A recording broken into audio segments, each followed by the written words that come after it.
Hello YouTube and welcome back to the channel to once again the Golf GTI Edition 30 project, and we have got some exciting stuff happening today because the Golf is taking its first ever trip to Artec. Now if you are new here, I'll give you a quick spin around of the Edition 30. It is the latest project to the channel and we've been going through getting this car through MOT, and we've got it to the stage now where we are starting to modify this car. So in the last video we fitted the Revo ceramic coated intake. We've also had new rubber all round, and we have actually also had a TTRS clutch fitted to this car. Now that being said, it does mean that actually we should be ready to start chasing some performance with this car, but when you do start modifying these cars and chasing bigger numbers in terms of power and torque, there is a few little things that you do need to do just as more of a preventative maintenance, and that's where Artec comes in. Now like I said last week when we fitted this, there's a few things that did catch my eye. The first thing was obviously that the PCV valve does look like it is leaking a little bit. A lot of you have told me to change that orange dipstick as well, just in terms of any misfires. We've done the plugs in the last video, and then the only other thing was that this Revo ceramic intake didn't actually come with the heat shield. So what we've done is we've had one custom made. Now not only have we had that bit custom made, we've also had this bit custom made, which is going to be big shout out to Josh, as you can see just there. That is going to sit just under there and hopefully just provide a little bit of protection from the heat coming up from that turbo. And then the other bit we've got is this. Now that hopefully is bent just into the right shape. I have drilled some holes, if you can just about see, put a little bracket on, and that should now be a direct fit into the factory position for the air intake. And if you are an OG subscriber, there she is in all her glory, the original Mark II F Polo. This will be coming out this year. I really want to engine swap it, but for now she's tucked up away from the sol and the cold conditions, just in there next to Lauren's old up GTI wheels. Anyway, enough waffling, let's get this fitted because we have got a lot to cover in this video. So off I set trying to get this homemade heat shield fitted into the Edition 30. Like I said, I had already drilled some holes, and these were actually to allow me to use some of the original mounting points, one of which was the original air duct and the other was just a random little screw hole that is on the side of the battery casing, which a 10mm bolt fit in really nicely. So once that was secured, I went round with some rubber edging just to make sure there was no sharp edges or anything like that, and then secured the intake back onto the engine. Okay, and there we go. Unfortunately, this one won't fit quite yet, as I do just need to get a sort of deeper socket to be able to get these two off. And I might be a little bit biased, but how good does that look for a little homemade heat shield? Topped it all off just so you don't catch your fingers on any of the sharp metal bits, but yeah, that is really, really cool. I'm very, very happy with that. So all in all, a job well done. And last job of the day, I don't know if you can tell, but I've just replaced the standard halogen bulbs with some much nicer LED ones, which are properly bright white. Really freshen up the actual look of the car and make it look a little bit less like a 2008. Anyway, that's me for today. I've obviously got a very early start tomorrow morning, about 5 o'clock, to get down to Artec, so I will leave it here. And hopefully the guys down at Artec won't mind us filming too much. It will be a Monday morning, so I might have to sweet talk them with some sort of treats or something like that. But if they don't mind us filming, I will take you guys along and show you exactly what is getting done on the car, whether you are following the journey or whether you've got one of these yourself and just need to know what sort of maintenance and preventive maintenance you need to be doing. Right, I will see you in the morning. Okay, good morning. It is the next day, and it is, if you can see there, 20 past 5, and we are down in the minuses, unfortunately. Just waiting for my car to defrost, so we'll see what sort of time it looks like we'll get there. But yeah, another early start like usual, and never mind when you're getting work done on your car, because it's always just like a little bit exciting. It's looking like we're gonna get there just before 8 o'clock. Obviously a decent little drive. 8 o'clock means that I can stop on the way and stuff like that though. Get the lads some treats. Nobody likes working on an empty stomach, and I'm going to be there for 8:30 in the morning. So I'll stop and get the lads a load of stuff just to munch on throughout the day, keep them sweet, and yeah, I'll pick up with you when we're much closer. And just like that, we are here at Artec. It is 8:22 in the morning. I think I am actually the first person here because everything looks a little bit frozen over.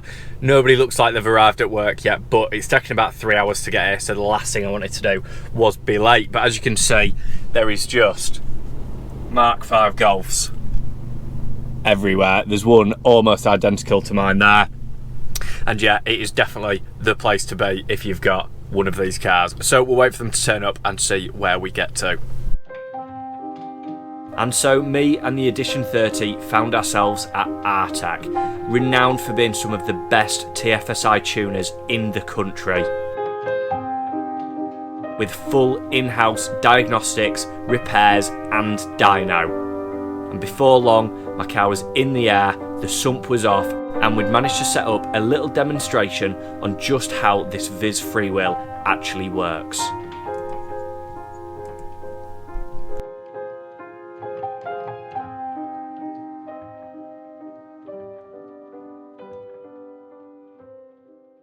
This is how's inside of the sump, obviously, so when you take the sump off, the bottom of this is what you'll see.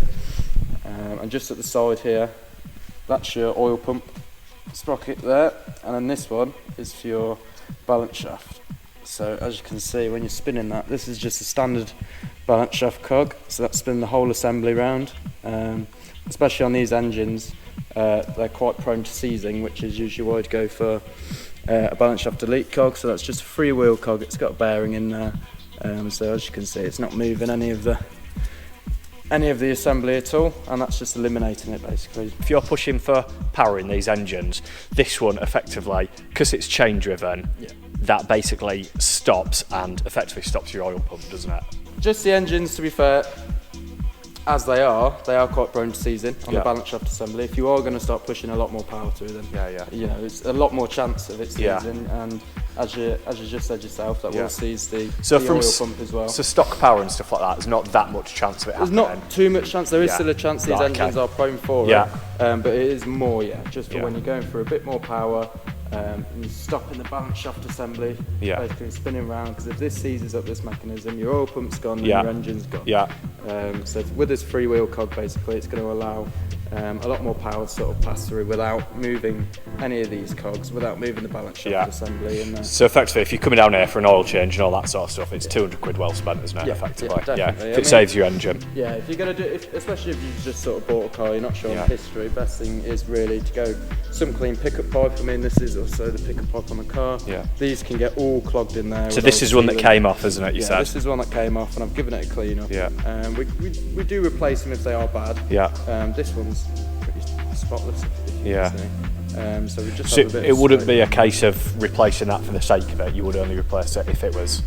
I mean, it depends on the customer. Really, I mean, a lot of people think, you know, if there's not too much point spending money, then we'll clean it up, get it all nice, make sure the gauze there isn't blocked at all, and then change the seal. So you're just looking for any sort of like bits of metal or anything that are coming up in the oil and that? Yeah, what's quite common is around the sump, because you've got this surface here which mates to another metal surface. So two metal surfaces together. Quite common problem is when people seal these, they put way too much sealant on. You literally need like a 1mm bead. I've seen that, and then the rest of the silicon ends up in the pickup. So I've seen that before. In the sump, goes into the pickup, and it will start clogging it. I mean, I've seen people drill holes and stuff in them before, which is not. Not ideal. No, but Perfect. So it's just a case of replacing the pickup pipe, freewheel delete thing, filling that back up with oil and sealing it up, and then we're on to it. Perfect. Right, let's get on with it. And so we set about getting everything connected back up to the car. As you can see here, the Viz freewheel is quite literally just slotted into place. The tensioner is loosened, and then it is torqued back up to spec.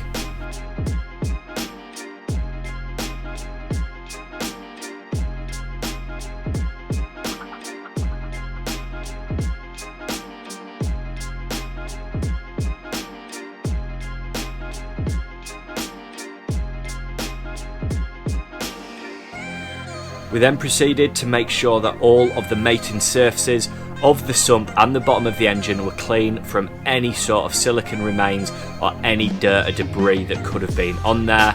Cleaned it off with a bit of brake cleaner afterwards, and then applied a 1mm bead of silicon around the mating surfaces. It's very important not to put too much silicon on, because any excess can end up in your oil and be sucked up by the oil strainer. Once your strainer's refitted, we can then look to put the sump back on, tightening it back up, and the car is ready to be filled with oil.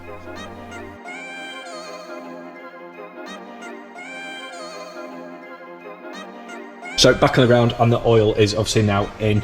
We have just noticed that this dipstick has actually got no sealing O-ring on it at all, and apparently there is meant to be a ball halfway down as well to sort of seal it in. So we're going to go try and get a new dipstick, new PCV, and then we should be good to go. Whilst the car was in Artec, it just made sense to do these couple of little bits. So we fitted a new dipstick, fitted a PCV valve, of course genuine OEM, and even went underneath and realised that one of the boost pipes was leaking. This was promptly replaced for a forge run, and the car was lowered back onto the ground. And that's it, we're done. And just like that, we are done at Artec. All the work has been complete, and as always, I know you lot always want to know the cost of this sort of stuff, because I always get asked as soon as I do something, how much did it cost a case? So what we've ended up having done is an oil sump clean, pickup pipe replacement, and 540 Quantum, which is sort of VW OEM oil, new oil filter, supply and fit VIS freewheel balance shaft delete cog, which obviously you saw, supply and fit new genuine PCV valve, and supply and fit new dipstick, which is obviously the yellow one. Again, loads of comments to change that dipstick, so that has all been done. I put a £60 deposit down, and then I've just paid 396 quid, thereabouts. So you're looking at about 450 quid all in for a full oil change, freewheel delay, new PCVs, everything, which I think is a pretty good deal. So yeah, a really good price all in, and obviously a lot of preventative maintenance done on the Edition 30, which means that now we can start thinking about pushing more power and the steps that we need to take in order to do that. So I've obviously got a long drive home. Big shout out to Artec and everyone that I've met there. They're all so friendly, and I tell you what, the amount that they know about these cars is bonkers. Definitely the place to go if you've got an Edition 30 or anything that shares that platform. Last thing for it now is a 3-hour drive home, and there we have it, just about home now. It's coming up 5 o'clock, and it has been a full 12-hour day, but completely worth it to go down and see the guys at Artec just for that knowledge and experience of these cars. To me, is 100% worth a 12-hour round trip. That is no problem at all. So hopefully you have enjoyed this video. Hopefully it's provided a little bit of insight into some of the preventative stuff that you do need to do to these cars if you want to be chasing power, and it also gives you a rough idea of what's involved, why to do it, and also the costs incurred. So make sure you do give the video a big thumbs up if you enjoyed it, if it helped you decide whether this is something that you want to do to your car,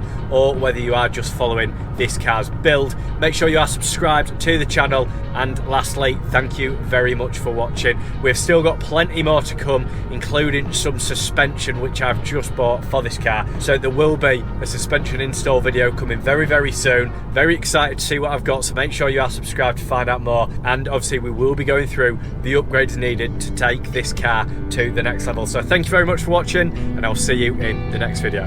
Peace.